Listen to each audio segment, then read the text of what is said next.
வருங்கால உடற்கல்வி இயக்குனர்களாகிய உங்களுக்கு எனது வணக்கத்தை தெரிவித்துக் கொண்டு, இந்த வீடியோல நம்ம என்ன பார்க்க போறோம் அப்படின்னா, பிஜிடிஆர்பி பிசிக்கல் எஜுகேஷன் 2025 சிலபஸ்ல யூனிட் 1ல உள்ள குரோத், மெச்சுரேஷன் அண்ட் ஏஜிங் அப்படின்ற இந்த 3 டாபிக் தான் பார்க்க போறோம்.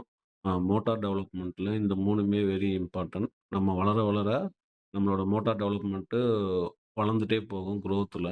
அடுத்து ஒரு குறிப்பிட்ட ஸ்டேஜுக்கு வந்துட்டு மெச்சூரிட்டி ஆயிடும். நம்ம மோட்டார் டெவலப்மெண்ட் வந்துட்டு ஆ நம்ம பிராக்டிஸ் மூலமாவும், எக்ஸ்பீரியன்ஸ் மூலமாவும் பண்ணிட்டே இருக்கும்போது அது குரோத் ஆயிட்டே போகும். ஒரு குறிப்பிட்ட ஏஜுக்கு அப்புறம் அது வந்துட்டு ஒரு கான்ஸ்டன்ட்டா அப்படியே போயிட்டே இருக்கும். அதுக்கடுத்து ஒரு குறிப்பிட்ட ஏஜுக்கு அப்புறம் அப்படியே டவுன் ஆயிட்டே வரும். அதுதான் இங்க பார்க்க போறோம். வாங்க ஃப்ரெண்ட்ஸ் நெக்ஸ்ட் ஸ்லைட் போலாம். இந்த இமேஜ் நல்லா பாருங்க. இந்த இமேஜ் வந்து நல்லா பார்க்கும்போது குழந்தையா இருந்துட்டு அப்படியே வளர்ந்துட்டே வர்றாங்க. ஒரு குறிப்பிட்ட ஸ்டேஜுக்கு அப்புறம் அப்படியே வயசாயிட்டு ஆ டவுன் ஆயிட்டே போகுது. இது சிம்பிளா புரிஞ்சுக்கிட்டாலே போதும். நம்மளுக்கு உள்ள அந்த மெ குரோத், மெச்சுரேஷன் அண்ட் ஏஜிங் இந்த 3க்குள்ள டிஃபரன்ஸ் நல்லாவே புரிஞ்சிரும்.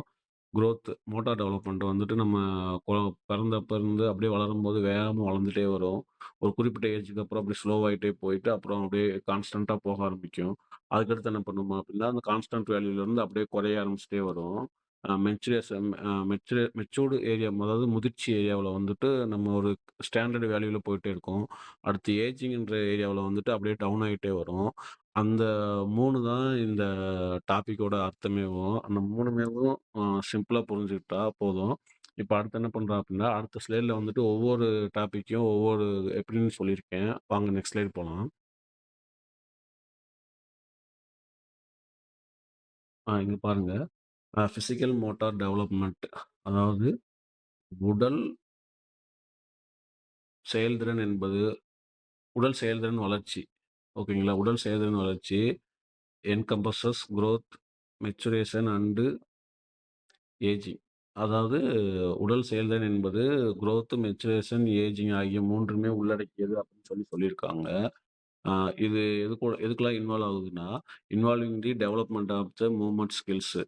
ஆ இது 3மே என்ன பண்ணும்னா, development of movement skills. Movement ஸ்கில்னாலே திறனு, மூவ்மெண்ட்னாலே செயல்திறன். அந்த நம்ம ஒரு செயல செய்றது தான் மூவ்மெண்ட். மூவ்மெண்ட் ஸ்கில்ஸு, அப்புறம் பாடி ஃபங்ஷனு, நம்ம பாடி ஃபங்ஷன் நடக்கிறது, ஓடுறது, வைக்கிறது, அப்ப இன்டர்னலா நடக்கிற ஃபங்ஷனு எல்லாத்துக்குமேவும் இந்த 3மேவும் டெவலப் பண்றதுக்கு இன்வால்வ் ஆகுது. ஃப்ரம் ரிஃப்ளெக்சிவ் ஆக்ஷன் அதாவது ரிஃப்ளெக்சிவ் ஆக்ஷன்னா நம்மளுக்கு தெரியும். நம்ம ஒரு ஏதாவது ஒண்ணு பண்ணோம்னா, அது ரியாக்ட் பண்ணுது. இப்ப முள்ளு குத்துனாலே கால் எடுக்கிறோம்ல, அந்த மாரி ஆக்ஷன் மட்டும் காம்ப்ளக்ஸ் மூவ்மெண்ட் ரொம்ப டிஃபிகல்ட்டா நம்மளோட இப்ப ஒரு கஷ்டமான டான்ஸ்லாம் பிராக்டிஸ் பண்ணி ஆடுறோம். இதுக்கு எல்லாத்துக்குமேவும் டெவலப் பண்றதுக்கு எது இன்வால்வ் ஆகுதுன்னா, இந்த 3 தான் இன்வால்வ் ஆகுது. இன்ஃப்ளூயன்ஸ் அதாவது இது எதெல்லாம் அஃபெக்ட் ஆகுதுன்னா, இந்த மாரி மோட்டார் டெவலப்மென்ட் அதாவது அ நம்மளோட மோட்டார் டெவலப்மென்ட் வந்துட்டு எது மூலமா அஃபெக்ட் ஆகுதுன்னா 2 ஒண்ணு பயாலஜிக்கல் ஃபேக்டர் மற்றும் எக்ஸ்பீரியன்ஸ். ஒரு குறிப்பிட்ட வயசுக்கு அப்புறம் பயாலஜிக்கல் உடல் உடல் ரீதியா உயிரியல் ரீதியா நடக்கக்கூடிய மாற்றங்கள்னாலமும் இது வந்துட்டு ஆ அஃபெக்ட் ஆகுது அப்படின்னு சொல்லியிருக்காங்க. சரி வாங்க ஃபிரெண்ட்ஸ் நெக்ஸ்ட் ஸ்லைட் போலாம். இது உங்களுக்கு புரிஞ்சிருக்கும்னு நெனைக்கிறேன். நெக்ஸ்ட் ஸ்லைட்ல பாருங்க. குரோத் அப்படின்ற ஒரு டாபிக் பத்தி குடுத்துருக்கேன். குரோத் அதோட டெஃபினிஷன் பாருங்க. Growth refers to the physical and biological changes that occur as a person develops. அதாவது குரோத் வந்துட்டு எப்படி ரெஃபர் பண்ணியிருக்காங்கன்னா, பிசிக்கல் அண்ட் பயாலஜிக்கல் சேஞ்சஸ் ஒரு பர்சனோட டெவலப்ல வந்துட்டு அ பிசிக்கலாவும், உடல் ரீதியாகவும், உயிரியல் ரீதியாகவும் சேஞ்சஸ் நடக்கிறது தான் ஒரு குரோத்ன்றதுன்னு சொல்லியிருக்காங்க.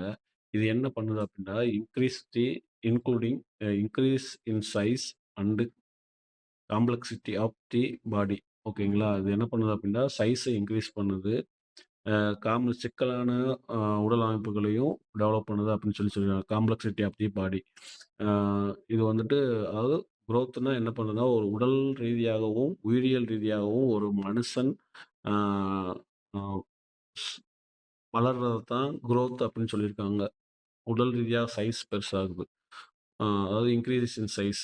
அது வந்துட்டு உடல் ரீதியாகவும், உயிரியல் ரீதியாகவும் வளர்ந்துட்டே போறது தான் குரோத் அப்படின்னு சொல்லியிருக்காங்க. சிம்பிளா நம்ம வளர்றேன் அப்படின்னு சொல்லுவோம்னா, அதான் ஆ இங்க சொல்லியிருக்காங்க. அடுத்து எக்ஸாம்பிள்ஸ் பாருங்க. Growth includes increase in height, weight and muscle mass as well as the development of the organs and திஸ்ஸஸ்.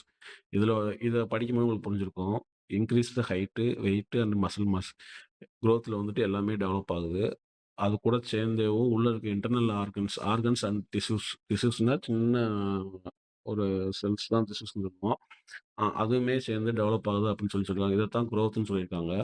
Motor development. Growth is essential for motor development. குரோத்ன்ற ஒரு இது வந்துட்டு மோட்டார் டெவலப்மெண்ட்ல வந்துட்டு முக்கியமான ஒண்ணுன்னு சொல்லியிருக்காங்க. இது என்ன பண்ணுது அப்படின்னா, it is provide the physical foundation for movement skills. ஆ இது என்ன நம்மளுக்கு குடுக்குது அப்படின்னா, ஆம் குரோத்ன்றது வந்துட்டு மூவ்மெண்ட் ஸ்கில்ஸ்னாலேவும் செயல்திறனுக்கு அடித்தளம் அமைக்குது. நம்ம பிசிக்கலாவேவும் நம்ம உடல்ல அதுக்கான அதாவது ஒரு செயல்திறன் பண்றது அதாவது ஒண்ணு பண்றதுக்கான அ பேஸ்னா அடித்தளம். அடித்தளத்த ஸ்ட்ராங்கா பண்றதுக்கு வந்துட்டு இந்த குரோத்ன்றது வந்துட்டு முக்கிய பங்கு வகிக்கிறது அப்படின்னு சொல்லியிருக்காங்க. ஃபிரெண்ட்ஸ் இது உங்களுக்கு புரிஞ்சிருக்கும்னு நினைக்கிறேன். இந்த குரோத்ன்ற ஒரு டாபிக்கு. வாங்க ஃபிரெண்ட்ஸ் நெக்ஸ்ட் டாபிக் போலாம். நெக்ஸ்ட் வந்துட்டு நம்ம என்ன டாபிக் இருக்குன்னா வாங்க ஃப்ரெண்ட்ஸ். இது வந்துட்டு மெச்சுரேஷன். மெச்சுரேஷன் அப்டின்னா மெச்சூர்ட் ஆயிட்டோம் அப்படின்னு சொல்றது தான். மெச்சுரேஷன் ஓகேங்களா? டெஃபினிஷன் வந்துட்டு maturation refers to the uh progression of a human body towards adulthood. அதாவது என்ன பண்ணியிருக்காங்க அப்படின்னா, புரோக்ரஷன் ஆஃப் த ஹியூமன் பாடி அதாவது மனித உடல் வந்துட்டு முதிர்ச்சியை நோக்கி போறது தான் மெச்சுரேஷன். முதிர்ச்சின்னா நம்ம சொல்லியிருக்கோம். ஒரு குறிப்பிட்ட ஸ்டேஜ்க்கு அப்புறம் நம்ம வளரக்கூட மாட்டோம். நம்ம கை, கால் வளர்றது எல்லாமே குறைஞ்சிரும். அந்த ஸ்டேஜ் அடையிறது தான் மெச்சுரேஷன் அப்படின்னு சொல்றோம். மெச்சுரேஷன்றது வந்துட்டு மனித உடல் மற்றும் மனித உடல் ஒரு டுவர்ட்ஸ் அடல்ட்ஹுட் அதாவது அடல்ட்னா முதிர்ச்சி புரோகிரஷன் அதாவது அத நோக்கி வளர்ந்துட்டே போறது தான் ஆ மெச்சுரேஷன் சொன்னாங்க. Including the development of motor skills and movement patterns. இதெல்லாம் எல்லாம் உள்ளடக்கியிருக்கு அப்படின்னா, ஆ மோட்டார் ஸ்கில்ஸ்னா செயல்திறன் மற்றும் மூவ்மென்ட் பேட்டர்ன்னா, நம்ம அசைவுகளுடைய அமைப்பு வந்துட்டு இது வந்துட்டு உள்ளடக்கியது. இதுதான் பண்ணணும், இப்படித்தான் பண்ணணும் அப்படின்ற ஒரு இத வந்துட்டு நம்ம ஒரு அந்த மெச்சூர்டான ஏஜ் வரும்போது நம்ம எல்லாம் தெரிஞ்சுக்கிறோம். இதுக்குன்னா இப்படித்தான் பண்ணணும். அதாவது எக்ஸ்பீரியன்ஸ் மூலமா சில விஷயங்கள்லாம் தெரிஞ்சுக்கிறோம்ல. அதெல்லாம் உள்ளடக்கியது அப்படின்னு தான் சொல்லியிருக்காங்க. இந்த ஸ்டேஜ் அடையும்போது நம்ம எல்லாமே தெரிஞ்சிருக்கும். இதுக்கு இந்த விஷயத்துக்குன்னா இதத்தான் பண்ணணும். இப்ப நம்மளுக்கு ஆக்சுவலி தெரியும். இப்போ ஒரு இது கட்டணும் அப்படின்னா, இந்த இடத்துல இந்த மாரி கயிறு நாட்டு போட்டு கட்டணும் அப்படின்னா, இது ஈஸியா கட்டலாம். ஆ சில விஷயங்கள கட்ட முடியாத இடத்துல என்ன பண்ணுவோம்னா, ஒரு ஐடியா பண்ணி இந்த மாரி கட்டலாம் அப்படின்னு சொல்லி ஐடியா பண்ணுவோம். அப்போ வந்துட்டு நம்ம அதெல்லாம் எதுலேருந்து கத்துக்கிறோம் அப்படின்னா, அனுபவத்திலேருந்து கத்துக்கிறோம். அந்த மாரி ஒரு சில விஷயங்களுக்கெல்லாம் நெறைய அனுபவப்பட்டு சில விஷயங்கள கத்துக்குருவோம். அப்போ வந்துட்டு நம்ம அந்த விஷயத்துல வந்துட்டு மெச்சூர்ட் ஆயிருப்போம். அதத்தான் இங்க சொல்லியிருக்காங்க. இது மெச்சுரேஷன் என்பது மோட்டார் ஸ்கில்ஸ் அண்ட் மூவ்மென்ட் பேட்டர்ன்லாம் உள்ளடக்கியது. மூவ்மென்ட் பேட்டர்ன்ற வந்துட்டு நம்ம அசைவுகளுடைய அமைப்ப பத்தி தான் இருக்கு. நான் அதுக்கு எக்ஸாம்பிளுக்கு தான் அந்த ஒரு இத கட்டுறத வச்சு நான் சொன்னேன். ஓகேங்களா? அது ஈஸியா புரிஞ்சுக்கிறதுக்காக. Okay friends. இது தெரிஞ்சிருக்கும்னு நெனைக்கிறேன். அடுத்து எக்ஸாம்பிள்ஸ் பார்க்கலாம். Uh maturation includes the development of gross motor skills like walking and running as well as fine motor skills like writing and drawing. பாருங்க, இதில சொல்லியிருக்காங்க பாருங்க. மெச்சுரேஷன் வந்துட்டு 2மே உள்ளடக்கியது. Motor skills and fine motor skills, gross motor skills. Motor ஸ்கில்ஸ்னாலே செயல்திறன். Gross மோட்டார்னா கடினமான ஆக்டிவிட்டீஸ். ஃபைன் மோட்டார்ஸ்னா ஈஸியான ஆக்டிவிட்டீஸ். கிராஸ் மோட்டார்ஸ்னா large muscle group. Fine மோட்டார்ஸ்னா small muscles குரூப்ன்னு நம்ம ஆல்ரெடி முன்னாடியே பார்த்துருக்கோம். ஸோ இந்த இதில வந்துட்டு 2மே உள்ளடக்கி 2மே டெவலப் ஆகுறது தான் ஆ மெச்சுரேஷன் சொல்லியிருக்காங்க. 2மேவும் ஸ்டார்ட்டிங்ல ஒரு மாரி இருக்கும். அப்புறம் டெவலப் ஆயிருக்கும். அந்த டெவலப் ஆனது வந்துட்டு ஒரு குறிப்பிட்ட ஸ்டேஜ் வரையும் போயிருக்கும். அதத்தான் மெச்சுரேஷன் சொல்லியிருக்காங்க. மோட்டார் டெவலப்மெண்ட் என்ன பண்ணா maturation is crucial for motor development. It is ensure that the body system are ready to support movement. பாருங்க மூவ்மெண்ட் தான் எல்லாத்துக்குமேவும் மூவ்மெண்ட்னா நம்ம செயல்திறனுக்கு தான். அந்த செயல்திறன், அசைவு, நகர்வு எல்லாமே மூவ்மெண்ட்ல தான் வரும். எல்லாத்துக்குமேவும் நம்ம உடம்பு வந்துட்டு ரெடியா இருக்கிறதுக்கு மெச்சுரேஷன் வந்துட்டு நம்மளுக்கு சப்போர்ட் பண்ணுது அப்படின்னு தான் சொல்லியிருக்காங்க. வேற இன்னுமே இத சொல்லல.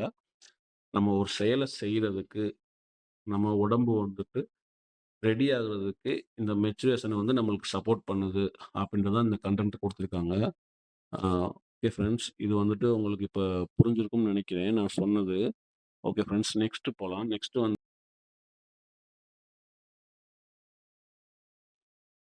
ஏஜிங் அண்ட் சென்ஸ்னஸ் டெஃபினிஷன் பாருங்க. ஏஜிங்கிறதுக்கு இன்னொரு வேர்டு தான் அ சென்ஸ்னஸ் சென்ஸ்னஸ் ஓகேங்களா? Is the process of physical changes that occur as people age. இது வந்துட்டு என்ன ப்ராசஸ் பண்ணுதுன்னா, பிசிக்கல் சேஞ்சஸ் நம்ம உடல்ல மாற்றங்கள் ஏற்படுது.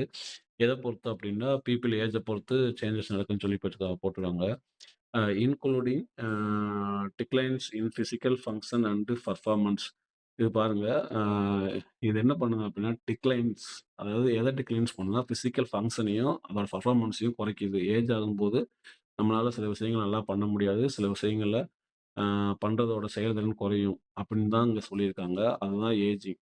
ஏஜிங்க்கு இன்னொரு வேர்ட் இருக்கு. அதான் சென்சனஸ் சென்சனஸ் ஓகேங்களா? அத நல்லா புரிஞ்சுக்கோங்க. கொஞ்சம் எனக்கு அந்த இது புரொனன்சியேஷன் பண்ண முடியல. அதனால தான் அத ரிப்பீட்டடா சொல்லிட்டே இருக்கேன்.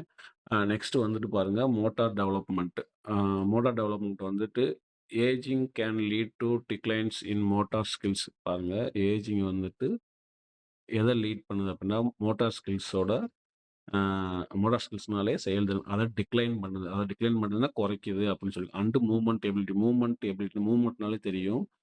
ரேஞ்ச் ஆஃப் மோஷன் ஒரு ஜாயிண்டோட ரேஞ்ச் ஆஃப் மோஷன் தான் நம்மளுக்கு மூவ்மெண்ட். அந்த மூவ்மெண்ட்டோட அ ஃப்ளெக்சிபிலிட்டி அதோட சேர்த்து ஃப்ளெக்சிபிலிட்டி தான் மூவ்மெண்ட்டோட எபிலிட்டியோட அ செயல்திறன குறைக்குது. அதாவது நல்லா நல்லா பண்ணிட்டு இருந்த மூவ்மெண்ட்ல கூட ஏஜ் ஆகும்போது சில டைம் நல்லா பண்ண முடியாது. இந்த மூட்டு வலிக்குது, கை வலிக்குது, கால் வலிக்குதுன்னு சொல்லுவாங்கல்ல, அந்த ஸ்டேஜுக்கு போற மாரி இருக்கும். அதனால அ ஆகுறது வந்துட்டு எப்போ ஆகுதுன்னா, ஏஜிங் ஆகும்போது ஆகுது. எக்ஸாம்பிள் பாருங்க. Aging can include decrease decreased muscle strength, reduced flexibility and slower reaction time.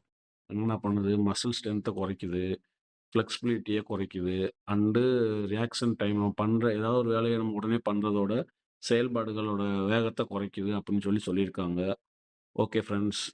இதுவரைக்கும் நான் சொன்னது உங்களுக்கு புரிஞ்சிருக்கும்னு நெனைக்கிறேன். ஒவ்வொரு டாபிக்கும் ஒவ்வொன்னும் தெளிவா சொல்லியிருக்கேன்னு நெனைக்கிறேன். எனக்கு எனக்கு புரிஞ்ச மாரி நான் உங்கள்ட்ட சொல்லிட்டேன். இத நீங்க பார்த்து புரிஞ்சுக்கிட்டு, உங்களுக்கு புரிஞ்ச மாரி நீங்களே எடுத்துக்கங்க. உங்க ஃப்ரெண்ட்ஸுக்கும் சொல்லுங்க. உங்க ஃப்ரெண்ட்ஸுக்கு யாராவது படிக்கிறாங்க அப்படின்னா, இந்த வீடியோவ ஷேர் பண்ணி படிக்க சொல்லுங்க. ஆ சில இடத்துல புரியும். சில விஷயங்கள் புரியாம கூட இருக்கும். புரியல அப்டின்னா கேளுங்க. அ அத நானு உங்களுக்கு எனக்கு புரிஞ்ச மாரி எக்ஸ்பிளைன் பண்றேன். அப்புறம் வேற ஏதாவது டாபிக் உங்களுக்கு புரியல அப்டின்னா கூட, அந்த டாபிக்க வந்து கமெண்ட்ல சொல்லுங்க. அந்த டாபிக் ரிலேட்டடா நானு நோட்ஸ் கலெக்ட் பண்ணி, அதுக்கு ஒரு வீடியோ கிரியேட் பண்ணி போடுறேன். அ எனக்கு சப்போர்ட் பண்ணுங்க ஃப்ரெண்ட்ஸ். Thank you.